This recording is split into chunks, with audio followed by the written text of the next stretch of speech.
Olá pessoal, hoje eu trouxe para vocês uma fala no sentido um pouco futurista, né? Mas uma proposta, não é nem proposta, é uma especulação no sentido do que deve acontecer com a questão do idioma na ciência. Né?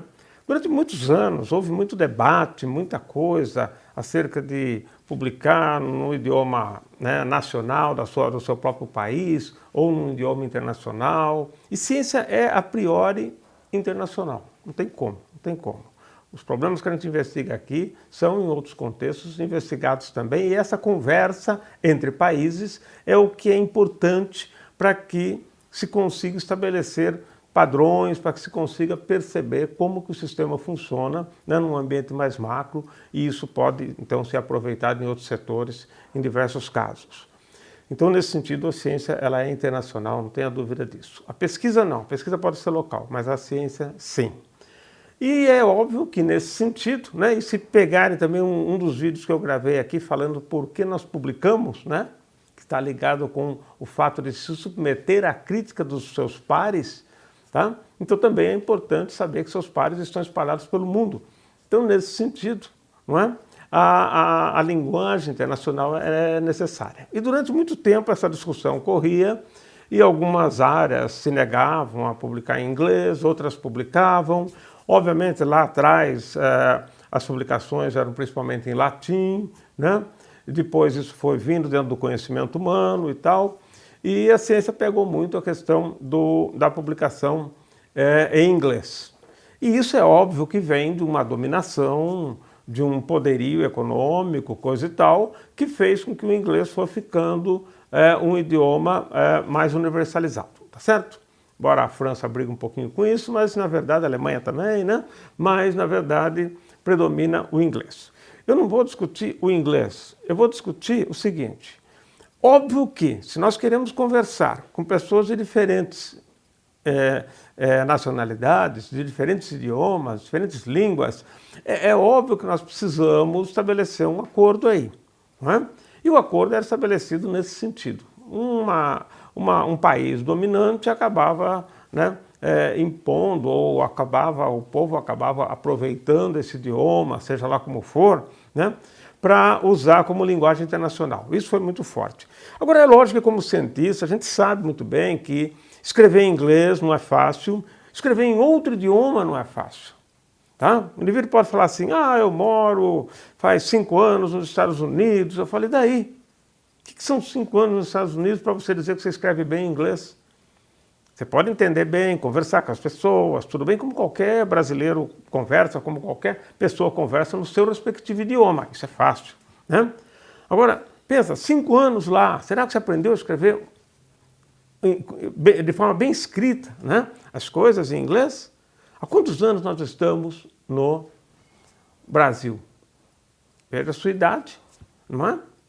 Subtrai um período que você não sabia nem ler nem escrever, e o restante você está trabalhando com escrita, de certa forma, aprendendo a escrever, aprendendo a ler e evoluindo nesse processo. Há quantos anos nós estamos nisso e quantos são os brasileiros que realmente escrevem bem? Não é? E eu não me coloco entre eles. Então, eu quero deixar claro que não é porque ficou 5 anos lá que você aprendeu. Agora, você passou 5 anos lá, você gosta de idioma, gosta de língua, ficou estudando aquilo, ou seja, você melhorou bastante. Não tenha dúvida disso. Agora, normalmente não é o que acontece. A pessoa vai lá, está fazendo outra coisa, está fazendo uma pesquisa, isso, aquilo, e aprende o vocabulário e tal, e volta já corrigindo textos dos outros, né? E não é bem assim. Acho que o vocabulário aumenta, isso é muito bom, mas a questão linguística, semântica que existe nessas escritas, elas são mais complicadas. Então eu digo para vocês, é um incômodo para a gente ter que escrever em outro idioma para discutir com pessoas que são talvez um terceiro idioma. Então tem o seu idioma, o idioma no qual você escreve e um terceiro, não é? Eu morei uma época em Israel, o idioma corrente lá era o hebraico, tá? E às vezes a gente conversava como em inglês. Então eu conversava em inglês, que não era o meu idioma e não era o deles. Embora eles tenham um bom inglês, né? Mas não era o deles. E a gente conversava no terceiro idioma. E é óbvio que é diferente porque a fluidez que você tem não é tão grande assim. Poderia dizer, mas tem vários cientistas de bom nível que dominam isso. Dominam sim, mas vamos pensar em termos mais amplos, né? Não adianta pensar nas exceções. As exceções sempre vão existir. Hoje, eu faço a seguinte ideia do que vai acontecer. E vocês devem concordar, provavelmente, porque está acontecendo já. Né? Veja as traduções que estão vindo pela internet. Né? Pega o Google Tradutor. Lá no começo do Google Tradutor dava medo. Hoje melhorou bastante. Está perfeito? Não, ainda não. Mas já melhorou bastante. Então é um sistema que está se aperfeiçoando. Então veja, esses sistemas de comunicação que já são usados por instituições de turismo, disso, daquilo, né, em algumas reuniões, coisa e tal, eles conseguem fazer essas traduções. Óbvio que o nível dessas traduções ainda está muito infantil perto do que é necessário. Esse nível está infantil porque o que é necessário para uma conversa científica, né, onde uma palavra substituída pelo seu sinônimo, que não é bem sinônimo, já vai fazer diferença, esses nuances são muito complexos. E quando essas traduções chegarem no nível que precisa, né, para trabalhar com discursos científicos e até outros discursos, né, poesia, coisa assim, não dá para traduzir fácil esse negócio, não dá.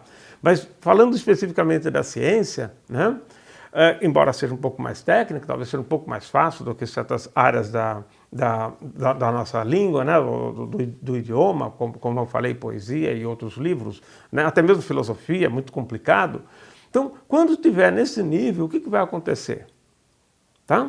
Certamente as revistas vão estar num ponto que você escreve no seu idioma, é lido por vários pesquisadores de diversos países, nos respectivos idiomas deles. Olha que maravilha!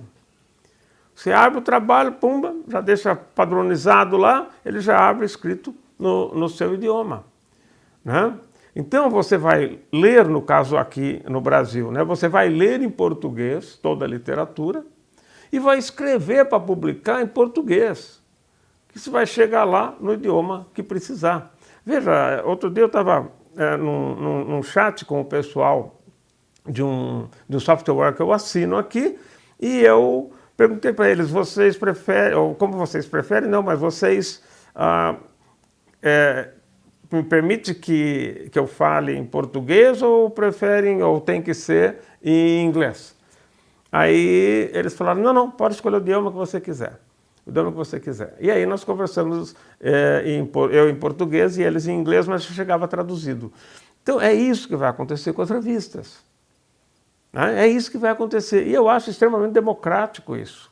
Porque você está dentro do seu idioma, aquele que você nasceu está ali dentro. A restrição de idioma, ela dificulta debates entre pessoas. Se está num idioma que não é meu, certamente, se a pessoa quiser me enrolar, ela vai me enrolar. Talvez algumas pessoas não sejam enroladas assim, mas muitas vezes a pessoa consegue, né? E às vezes isso acontece no debate. Então, pensa assim, qual é a evolução das revistas? Se preparar para isso. Se preparar para isso porque vai chegar. Imagino até que nesses casos, talvez o PDF desapareça. Porque é mais fácil fazer tudo isso sem ser no PDF. Mas não precisa desaparecer, tá? Mesmo que não desapareça. O importante é isso. Esse é o caminho da questão do idioma na ciência, tá certo? Não adianta colocar resumo em inglês e o resto em português, isso não resolve. Hoje tem que ser o inglês e vai ainda continuar por um bom tempo sendo o inglês. Mas prepare-se, senão vocês, os filhos de vocês, provavelmente vão estar, né, quando dentro da ciência se estiverem, né, podendo escrever e conversar dentro do seu próprio idioma. É apenas uma suposição, mas considerando as evidências que a gente vê por aí, é um caminho, e acho que é o caminho que tem que ser buscado. Porque essa imposição de idioma realmente ela é complexa. Ela é uma realidade, nós temos que assumir isso hoje, senão você fecha a sua carreira como cientista, né? Um trabalho em português, quem vai ler? Né? E trabalho científico é escrito para o mundo. Então, você já está restringindo, você está dizendo, olha, Se você quiser ler meu trabalho, você tem que saber o meu idioma. Se o mundo inteiro pensar assim, a gente não consegue trabalhar em conjunto, certo? Então, é isso que eu tinha que dizer para vocês. Espero que sirva de reflexão para vocês e vamos estimular as revistas a começarem antes. Por que o Brasil não pode lançar a primeira revista baseada nisso quando a tradução estiver num bom nível? Não é verdade? Porque isso ajuda muita gente. Eu acho que democratiza o debate científico.